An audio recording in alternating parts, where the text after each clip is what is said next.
We are going to, Be'ezus Hashem, today, in today's class, just do the text. Read from the text. For the last class was unusual that we only explain this chapter orally because of the revolutionary message of the Alter Rebbe. We took the time to how to deal with this practical dimension in our Avodas Hashem, or how to deal with this particular challenge which we have in our service to our Creator. So again, we tried to expound on this beautiful message of the Alter Rebbe. So therefore everything was done orally. So it's going to be less explaining or less expansion on the concept orally, and I invite everybody to go to the again, on this kosher tube on the right side you can tap in Tanya and you can see the previous class to get the gist of this chapter and its message. But because we didn't do the text, we're going to do today, and again, if you find it a bit brief, you may just look into the previous class. I will note that there is the TanyaOnline.com, the same classes with the text.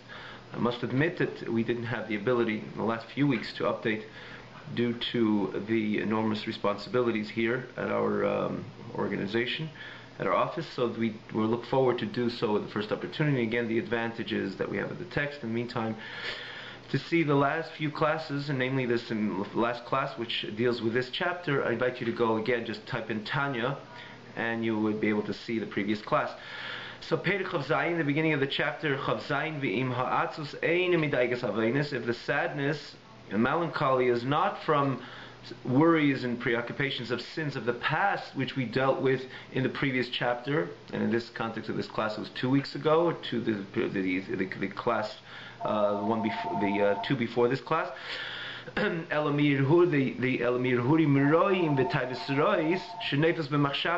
something of worries of sins of the past, but rather of the enormous anxiety which can occur to an Eved Hashem, someone who serves HaKadosh Baruch Hu, which is every Yid, v'amich kulam tzadikim, that person wants to make sure that his actions, speech, and thought are completely aligned with the way Hashem wants a person to do, speak, and think. But he feels that he's challenged, and it can become really challenging and tormenting for that matter. We'd even use that word when it comes to controlling one's thoughts. You're dealing with very subtle and sensitive areas in the person's system, that when it comes, for example, to not to speak something, and sometimes we have a taiva, we have a lust, a temptation not to speak something which we're prohibited to speak, but at least I know I could forcefully close my mouth.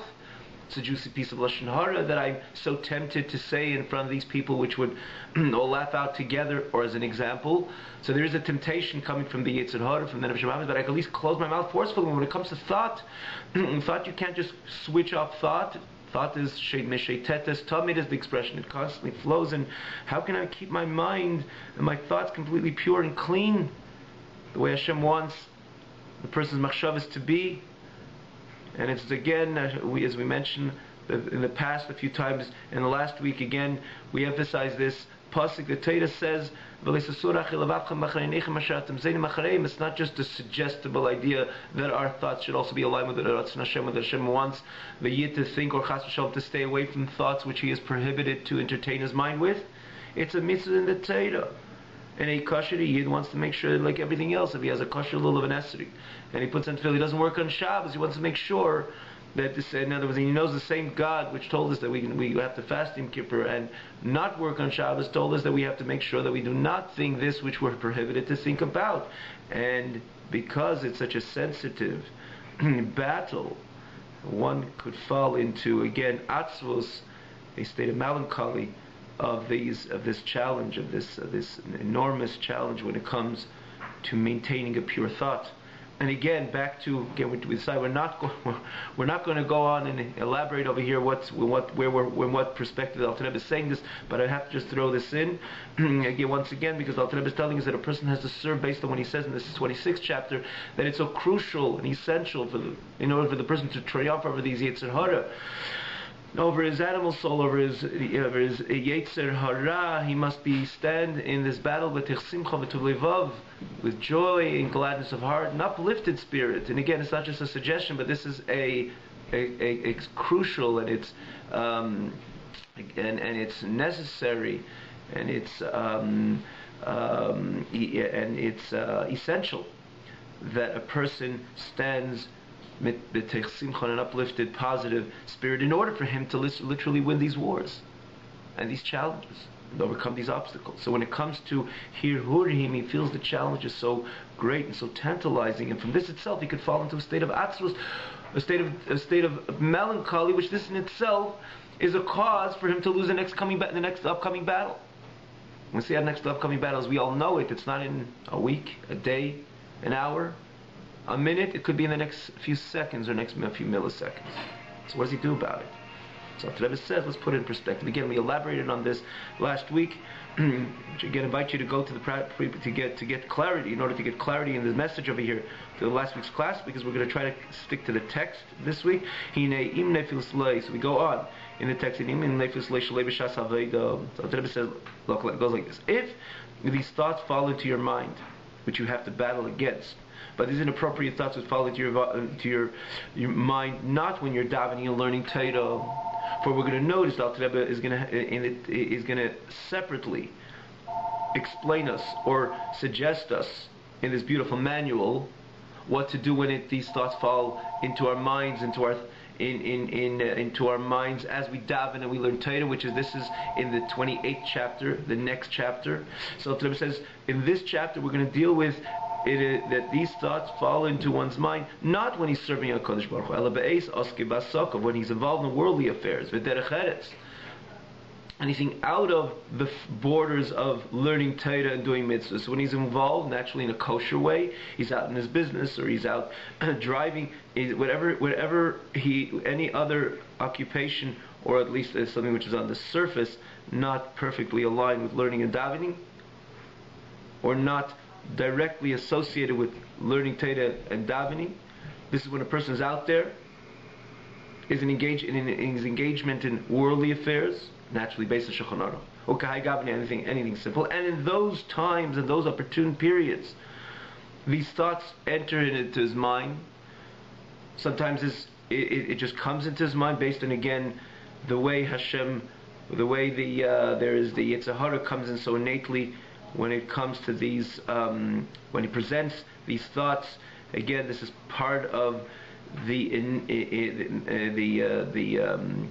minu'urav, like the pasuk says. In other words, the way man is, the Yetzer Hara in where he presents his presentation, and in this case, with inappropriate thoughts, the Yetzer Hara comes in a way like this is the natural me, perhaps, that I'm inclined and have a lust and temptation to chas v'shalom think something which is inappropriate, or, and this is what I'm getting at, some of these things come into my face. Driving down the street, inappropriate billboard, to be explicit, and not to shun away from anything which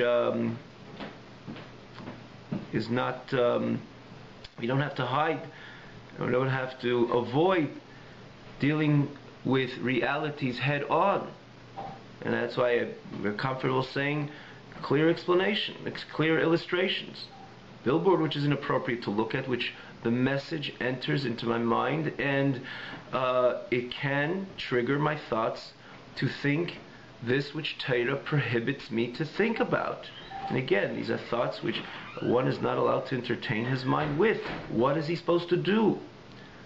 And this could bring a person into a state of atzvos. So Alter Rebbe gives a suggestion. He says, put things in perspective. He says, Adrabah, quite on the contrary. You're not a tzaddik.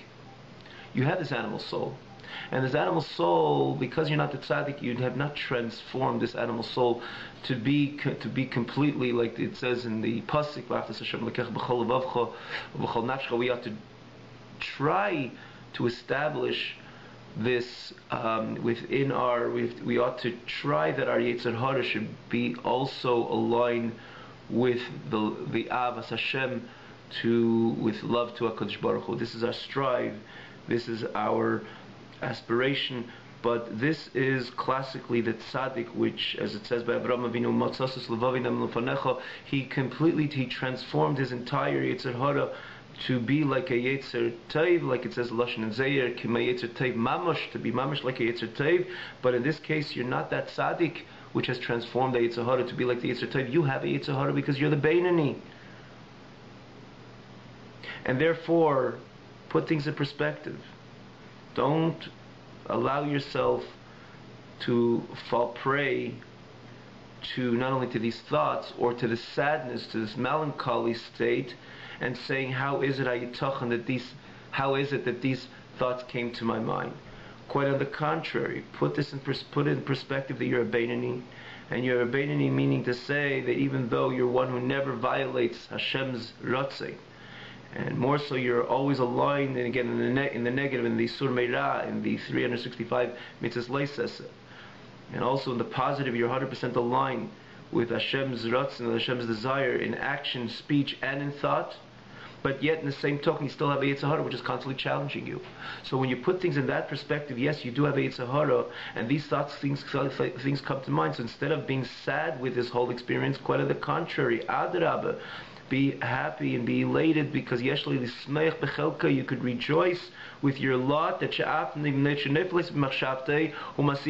despite that this can come into your mind, that this is what the person is more disturbed with, that how is it I was just in shul, I'm just loving Hashem, and my whole life is Torah and mitzvahs, and in passion in my Torah and mitzvahs, and my love to HaKadosh Baruch Hu, my fear from HaKadosh Baruch Hu, all of a sudden, why is my challenge with this stuff, as we explained in detail last week? And that's what really bothers the person. So once you understand that you're going to be challenged with this, and it is going to fall into your mind, and because you're a Yetzer Hara, because you're not the tzaddik, you're the Beinani, so what are you going to do about it? Instead of feeling bad about it, that this is coming into your mind, be happy the fact that despite it came into your mind, Masiach Daita, you deterred your mind from it.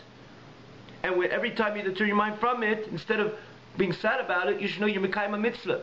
When a person has once a year has the ability to take a beautiful esrog, the lulav and esrog, the arba minim, the 4 species, and make a bracha, he's elated, he's doing a mitzvah.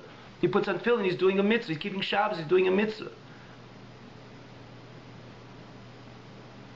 A woman lights the Shabbos candle, she's doing a mitzvah, and this is a cause for joy and elation. And we have the ability to mekayim another mitzvah. And the mitzvah is, do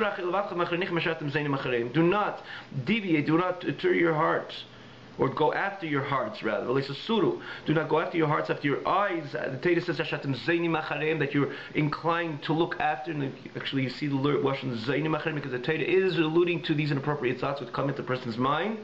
So when you're Masiach Dait, you don't accept that thought, and you turn your eye away, or namely, you don't accept this, that it should not enter into your mind.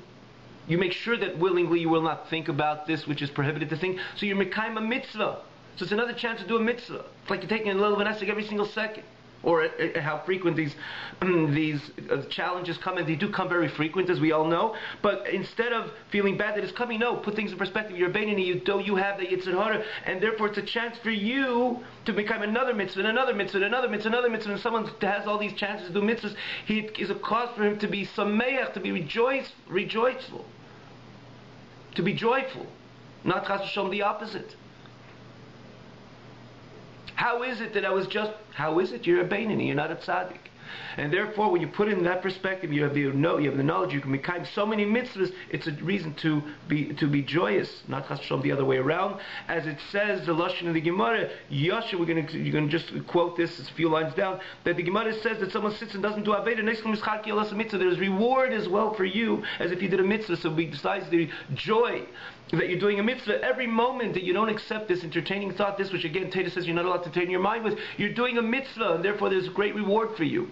And if you had this challenge 100 times a day or 100,000 times a day, there's reward for you times 100,000, because you're mekayim a mitzvah. And when you put that in perspective, it's a reason to be joyful, not chas v'shalom sad. We will stop over here, even though I would have liked to go on with a text over here, but we'll leave that for the next because it flows in nicely into the next class. We look forward, Be'ezus Hashem, doing so. Have a great night and ultimately a great Shabbos.